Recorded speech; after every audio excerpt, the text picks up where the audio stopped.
இந்தியால முக்கியமான ஸ்டேட் தமிழ்நாடு, தமிழ்நாட்டுல முக்கியமான ஒரு சென்னை. சென்னைனா நமக்கு Marina beach, Spencer plaza, LIC building, Vadapalani Murugan கோயில் அப்படின்ட்டு ஏகப்பட்ட விஷயங்கள் மைண்டுக்கு வந்தாலும் சென்னைக்காரங்களுக்கு ஒரு முக்கியமான எமோஷன் சென்னையில இருக்கு.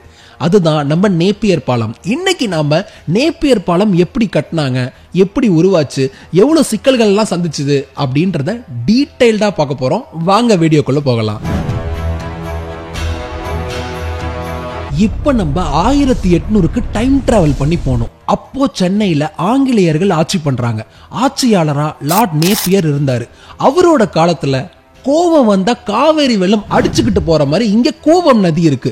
அந்த நதிக்கு மேல நம்ம ஒரு பாலம் கட்டுவோம் அப்படின்ற ஒரு முடிவு எடுக்கிறாங்க. அப்படிதான் நேப்பியர் பாலமோட டிஸ்கஷனே ஸ்டார்ட் ஆகுது. ஆனா கீழே பேரியர் நம்மளால வைக்க முடியாது. நதி ரொம்ப ஃபாஸ்டா மூவ் ஆயிட்டு இருக்கு. நிறைய பேர் படகுகள்ல பிரயாணம் பண்றாங்க. இந்த இடத்துல ஒரு பாலம் அவசியமா, பாலம் நம்மளால கட்ட முடியுமா அப்படின்ற நிறைய குழப்பங்களுக்கு நடுவுல நம்ம வித்தியாசமான ஒரு டெக்னிக்கை கண்டுபிடிப்போம் அப்படின்ட்டு கண்டுபிடிச்சாங்க. என்னன்னா, கீழே பெருசா பேரியர்ஸ்லாம் வைக்காம பாலத்துக்கு மேல நிறைய தூண்களை வச்சு வெயிட்டை ஈக்குவலா டிஸ்ட்ரிபியூட் பண்ணி பாலத்துக்கு எந்தவித சேதமும் இல்லாம நம்ம இந்த பாலத்தை கட்டி முடிக்க முடியும் அப்படின்ற ஒரு முடிவுக்கு நேப்பியர் வந்தாரு. அதுக்கப்புறம் நேப்பியர் பாலம் கட்ட ஸ்டார்ட் பண்ணாங்க. 1869ல இத முதல்ல வெண்கலத்துல கட்டினாங்க. ஆனா கால ஓட்டத்துல காலங்கள் நிறைய தாண்டினதுக்கு அப்புறம் 1943ல கான்கிரீட் பாலமா இதை ரீடிசைன் பண்ணி இன்னைக்கு நம்ம பார்க்குற அந்த லெஜெண்டரி லுக்கோட நேப்பியர் பாலம் இருக்கு.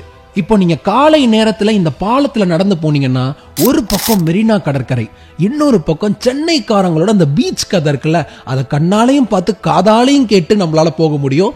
அந்த அளவுக்கு சென்னை மக்களுக்கு ஒரு முக்கியமான எமோஷனா நேப்பியர் பாலம் இருக்கு. இந்த பாலத்தோட முக்கியத்துவம் என்னன்னு அந்த பாலத்துக்கே தெரியாம ஏகப்பட்ட ரோல் பிளே பண்ணுது.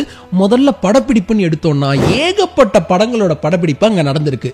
பிகில், எந்திரன் மாதிரி படங்கள்ல நேப்பியர் பாலத்தோட அழகை நம்ம பார்த்திருப்போம். அப்புறம் பல முக்கிய அரசியல் பேரணிகள், விளம்பர படப்பிடிப்புகள், விளையாட்டு நிகழ்வுகள், ஏகப்பட்ட விஷயங்கள் இந்த பாலத்தை தாண்டி தான் நடக்கும். இப்போ நீங்க மெரினா பீச்சுக்கு போகணும்னா இந்த பாலத்தை கிராஸ் பண்ணி போகணும். அந்த அளவுக்கு மிக முக்கியமான ஒரு பாலமா இருக்கு. இப்போ ஏதாவது ஃபெஸ்டிவல்ஸ் வருது, ஒரு டிஃப்ரெண்டான சீசன் வருது அப்படின்னா அதுக்கேற்ற மாதிரி அந்த பாலத்தை டிசைன் பண்ணி ரொம்ப அழகுபடுத்துறாங்க. உதாரணத்திற்கு செஸ் ஒலிம்பியாட் அப்ப அந்த பாலத்தை டோட்டலா மாத்தி லைட் கலர்ஸ் கொடுத்து இரவு நேரத்துல கண்கொள்ளா காட்சியா மாத்திருந்தாங்க. இந்த பாலம் காலப்போக்குல பல மறு கட்டுமானங்களை சந்திச்சு தற்போது இப்ப அதிக போக்குவரத்து நெரிசலுக்கு தகுந்தவாறு அழகா மாற்றப்பட்டிருக்கு. ஆனா இதுல ஒரு ட்விஸ்ட் இருக்கு. நேப்பியர் பாலத்தோட தந்தை லார்ட் நேப்பியர் இதோட திறப்ப கூட பார்ப்பதற்கு அவர் இல்ல. அவரோட ஆட்சியாளரா இருக்கிற காலம் முடிஞ்சிடுச்சு. ஆனா நம்ம சென்னைக்காரங்களோட மனசுல அவர் முடியவே இல்லை. அவரோட பேரும் இந்த பாலத்தோட புகழும் என்னைக்கும் நிலைச்சு நிற்கும். இப்ப இந்த பாலத்துக்கு 150 வயதை தாண்டி போயிட்டு இருக்கிறதுனால ஏகப்பட்ட கதைகள், ஏகப்பட்ட மாற்றங்களை மனுஷங்க கிட்டயும் இந்த பாலம் ஏற்படுத்தியிருக்கு. உங்களுக்கு ஏற்பட்ட முக்கியமான நிகழ்வு என்ன நேப்பியர் பாலத்தினால?